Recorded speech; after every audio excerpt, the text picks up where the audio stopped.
Evenson, who has been by my side for over 50 years. We've been having a pretty good time. Yeah, we have. And he teaches me so much. He helps me to understand that I don't have to get all upset if something happened that I didn't want it to happen, but it's going to work out. How many times have you told me that? A few? I've lost count. You have?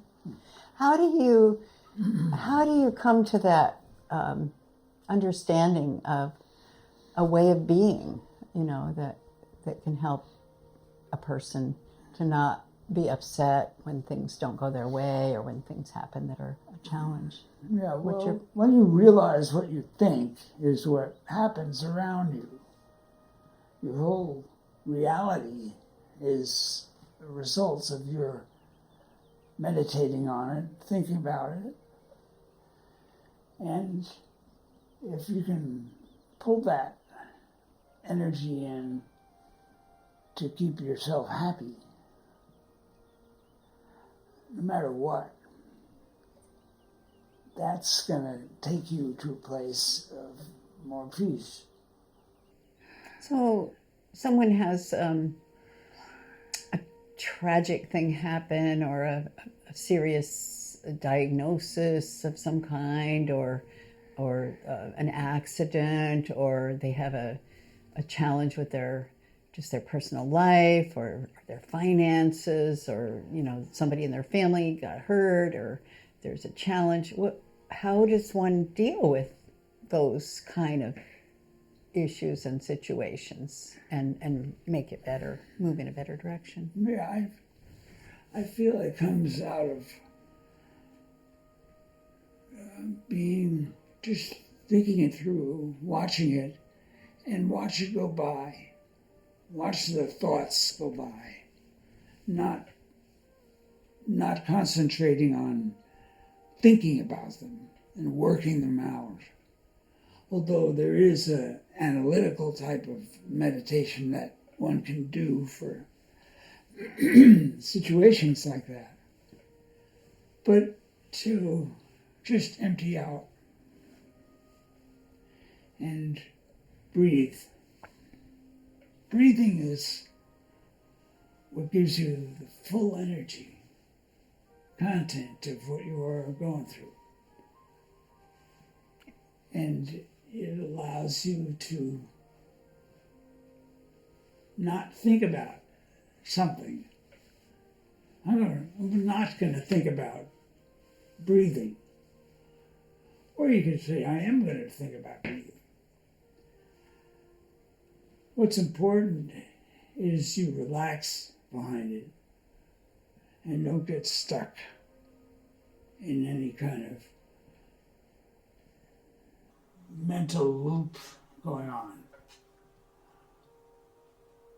And just appreciate the amazing gifts we have been given.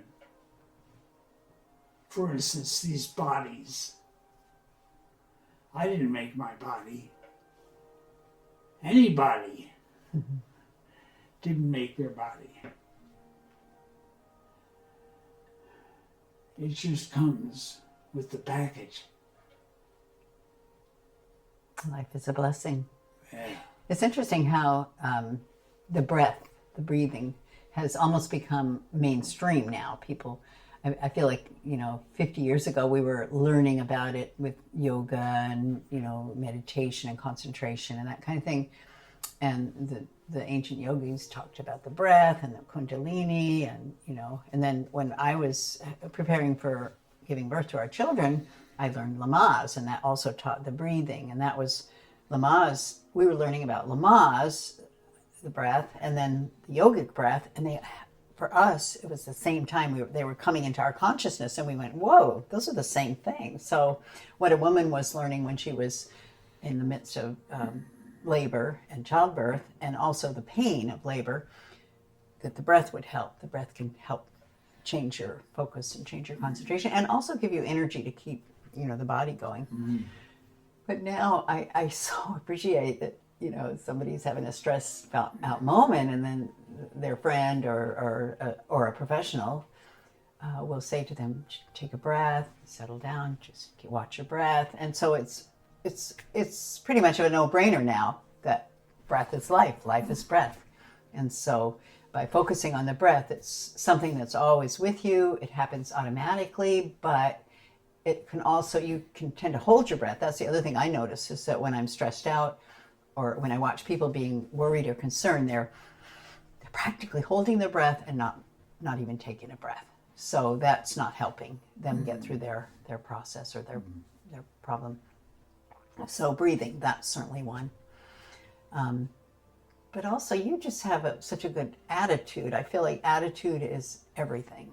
And so, when, somebody says you have a diagnosis of some kind and it's frightening and you don't know what to do about it, and then you just accept it and you deal with it and you do what you can, but you don't let it roll around in your head. And you don't let it roll you. Right. You become the master of your energy, and that's what can take you into many beautiful places. To be the master of your own energy. Yeah.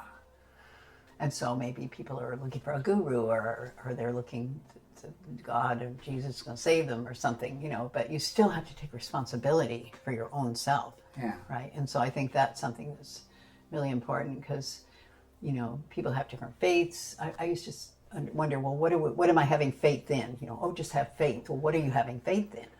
What do you think that means or has meant? You mean faith it? Just faith it. But, what I've learned from you is to have faith that it's going to work out. Yeah. That it'll be okay. It'll be okay. You had this situation happen. You had a tragic thing. You had a terrible thing. You had a pain. You had a sickness. You had a downfall of some kind. Well, you can get all caught up in that, and just then you end up there, and you just end up living there. Mm-hmm. But if you take your breath, let it go, not that you're not dealing with it, not that you're not taking responsibility for it, but that you're just not clinging to it in that way. And letting it demand from you certain things. Yeah, demand your attention. Yeah. Or something. So we need to be the masters of our soul, of our universe. And that doesn't mean we're trying to control other people. We're trying to control ourselves.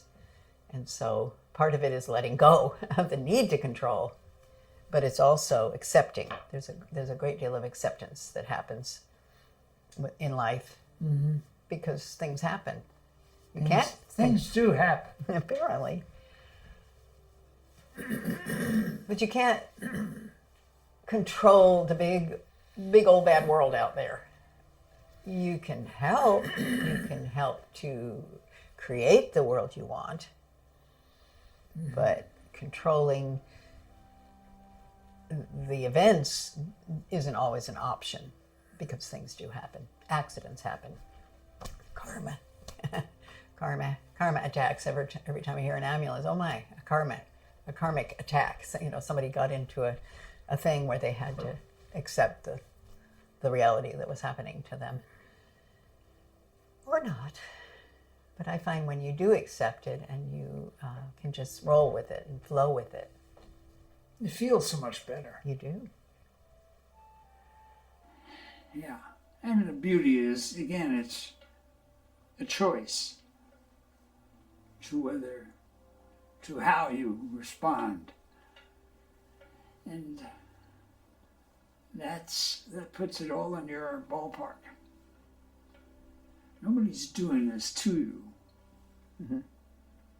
It is you and your life situation. So you can make the choices and accept the wonderful world we live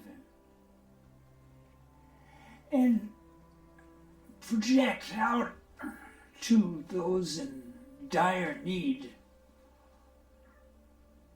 to see the world in a more peaceful manner. We can be friends with ourselves. And if you can appreciate yourself, then you can appreciate everyone around you, because it's all body miracles walking around, giving us hope for the future. And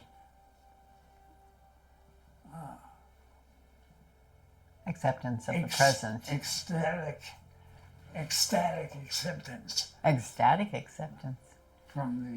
for the present.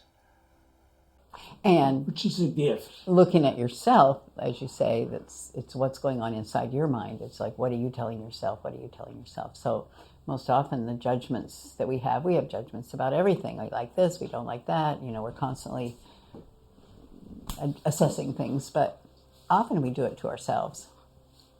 We're judging ourselves. Mm-hmm. And that's, I think, where we fall down the most. So lovingly accepting ourselves. I remember years ago I was in a meditation, and I was a young mother, and I was very self-critical of I'm not this, I'm not that. And I remember thinking of God as a parent, a father, a mother, and thinking that, God is rooting for me. You can do it. You can do it. Oh, I fell down. You get up. You can do it. And I just had that realization that why can't I just accept myself instead of being so critical? The way, if my child falls or drops something or breaks something, I don't want that child to feel bad. I want to help that child figure out how to get past it. And same with ourselves. It's like God is up there rooting for us. You can do it. Get back up. So I think it's just all a matter of perspective.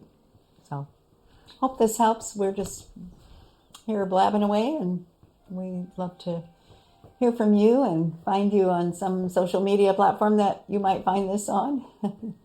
And may your life be a beautiful unfoldment of your powerful inner essence and creativity, and that you may share your own gifts with the world around you, because the world needs you to be happy. We need you to be happy.